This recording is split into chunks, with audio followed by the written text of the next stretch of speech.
Vous écoutez Europe 1, il est 8h17. L'interview politique d'Europe 1, il a ses signatures. Il y aura donc bien un bulletin de vote à son nom le 23 avril pour le premier tour de la présidentielle. Fabien Amias, vous recevez François Asselineau, candidat de l'Union populaire républicaine, l'UPR. Bonjour François Asselineau. Bonjour. Alors on ne vous connaît pas beaucoup. Je vous présente brièvement. Vous avez 59 ans, diplômé de HEC, inspecteur des finances. Vous avez notamment travaillé auprès de Charles Pasqua, rejoint puis quitté l'UMP. Votre parti, l'Union populaire républicaine, l'UPR, a déjà d'ailleurs été représenté dans certaines élections en 2014, les européennes, départementales, municipales, où vous n'avez pas dépassé 1,6%. Alors, pour mieux vous connaître, votre parti, c'est combien d'adhérents, François Asselineau ? Écoutez, là, on va très bientôt franchir les 18 000 adhérents, mais en ce moment, et depuis l'annonce des 524 parrainages, on est sur un rythme de 300 adhérents par jour en moyenne, c'est beaucoup. Ce sont ces adhérents qui financent votre campagne. Et quel est votre budget de campagne d'ailleurs ? Alors, nous sommes financés exclusivement, effectivement, par les adhérents et les donateurs, avec la limite légale qui est de 7 500 € maximum par personne et par an, ce qui est rare, malheureusement.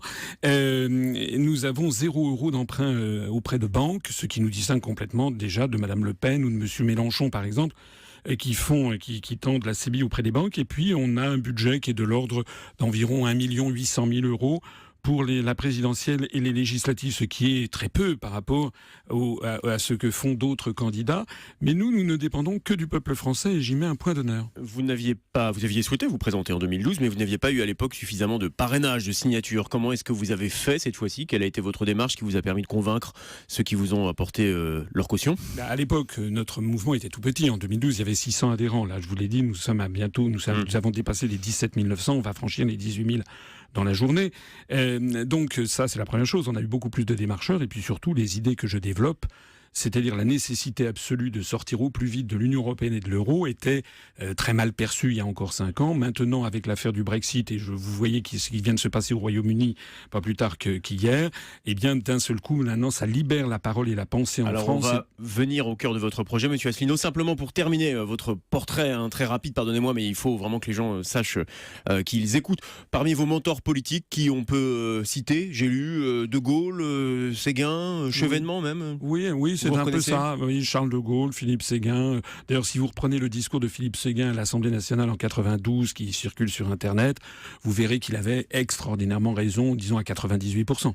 Alors, le cœur de votre projet que vous présenterez tout à l'heure dans la journée, il repose sur un triptyque: sortie de l'Europe, sortie de l'euro, sortie de l'OTAN. Alors c'est un peu comme le Canada Rail, ça a l'odeur du FN, le goût du FN, mais c'est pas le Front National. Dites-nous, pourquoi vous vous présentez ? D'abord, je ne sais pas pourquoi toujours les gens me parlent du Front National et ne me parlent pas de M. Mélenchon. Parce que finalement, M. Mélenchon et Mme Le Pen, sur les questions européennes, disent à peu près la même chose. La différence qu'il y a entre moi... Donc vos idées sont déjà représentées ? Non, parce que d'une part, ce sont des partis extrémistes, alors que nous, je mets au défi quiconque de trouver la moindre trace d'extrémisme, ni dans notre charte fondatrice, ni dans le programme que j'ai conçu, mais deuxièmement, parce que aucune de ces personnalités ne propose de sortir de l'Union européenne de façon juridique et sereine par l'article 50, ce que vont faire les Britanniques. Ça a été voté hier. Enfin, dans le projet de Marine Le Pen, il s'agit de poser des conditions à l'Europe et si elles ne sont pas respectées, de sortir de l'Union au terme de 6 mois après un référendum. Donc finalement, la finalité est la même. En tout cas, quand on l'écoute, ça fait pas beaucoup d'ambiguïté. Le projet de Madame Le Pen, je suis désolé, d'abord, il évolue constamment. C'est un projet qui, par exemple, en 2012, lorsque moi j'ai créé ce mouvement politique depuis 10 ans, je dis toujours la même chose. En 2012, Madame Le Pen ne parlait même pas de l'euro dans sa profession de foi. Il n'en était même pas question. Donc, en fait, Madame Le Pen, qui est un mouvement populiste, s'adapte en permanence aux évolutions de l'opinion publique. Mais Madame Le Pen n'a jamais fixé de date précise pour organiser son référendum. Et puis, on ne sait pas quel en sera le contenu, ni à partir de quand elle considérera qu'elle a obtenu gain de cause.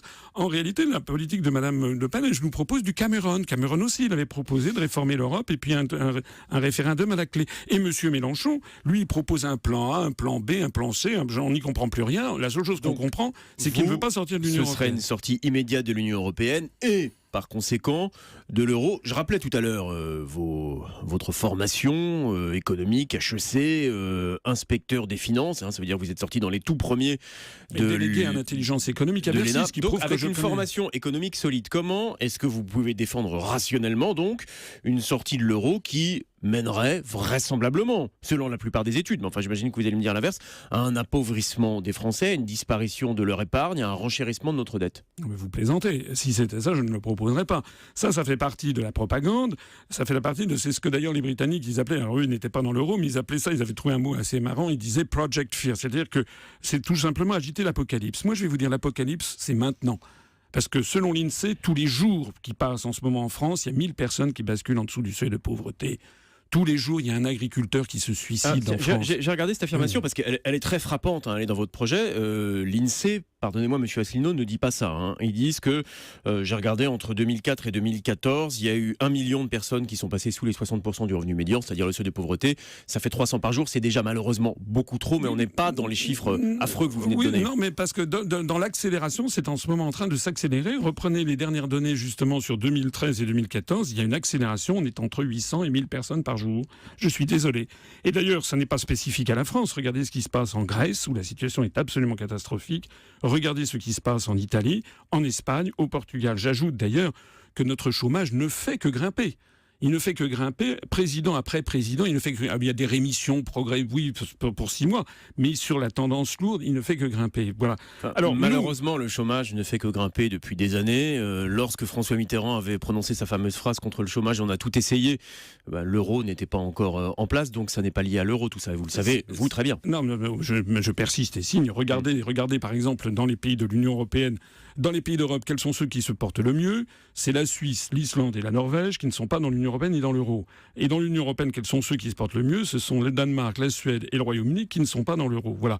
Donc, écoutez, il est très difficile en quelques instants d'expliquer aux auditeurs les méfaits de l'euro.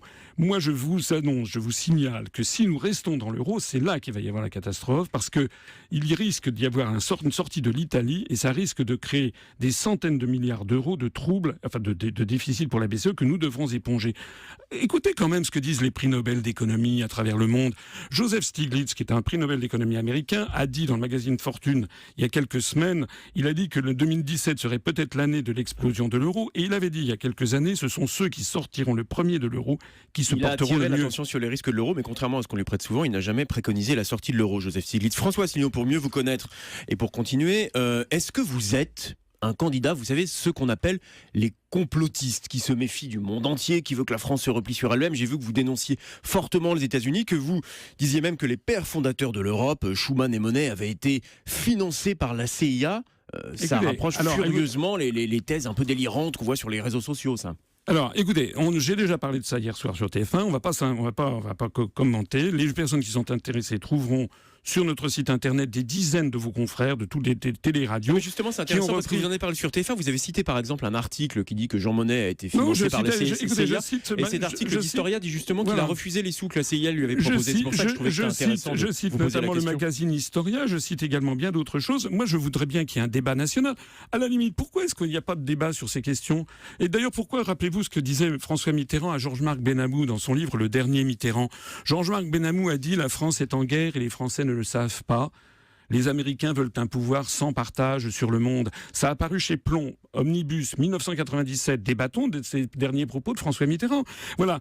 Pourquoi est-ce que ce débat est interdit en France sur qui est-ce qui se passe, quelles sont les données, les tenants et les aboutissants de la construction européenne et de l'OTAN? Vous préconisez dans votre projet économique des nationalisations. Combien d'entreprises et pour quel coût global? Alors, c'est ça, là, vous qui citez François Mitterrand, ça ressemble furieusement en 1980. On ne peut pas dire que les nationalisations avaient amené à la prospérité économique. Non, mais le programme que j'ai présenté va beaucoup moins loin que le programme du commun de la gauche qui prévoyait la nationalisation de toutes les banques, ce que je ne propose pas, et la nationalisation de très nombreuses industries, ce que je ne propose pas non plus. Combien alors? En revanche, ce que je propose, moi, c'est le maintien des grands services publics à la française, auxquels les Français sont très légitimement attachés, c'est-à-dire, mais d'ailleurs la plupart encore sont encore en main publique. C'est EDF, GDF, la Poste, la SNCF, la Sécurité sociale pour tous les Français dont on inscrira le principe sécurité sociale publique dans la Constitution. Mais alors, qu'est-ce que vient faire par exemple une entreprise comme TF1 là-dedans que vous citez? Vous voulez aussi nationaliser? Oui, je veux toute renationaliser. l'information. Je veux déprivatiser TF1 parce que je ne touche pas ni à BFM TV, ni à iTélé News, mais parce que TF1, c'est la première chaîne de télévision française. C'est la chaîne qui a le plus d'impact sur la formation de l'opinion donc il faut que publique. l'État ait un contrôle sur la première Mais chaîne vous savez, de c'est ce télévision qui se passe française. au Royaume-Uni, la BBC, c'est ce qui se passe au Japon avec la NHK. C'est tout à fait.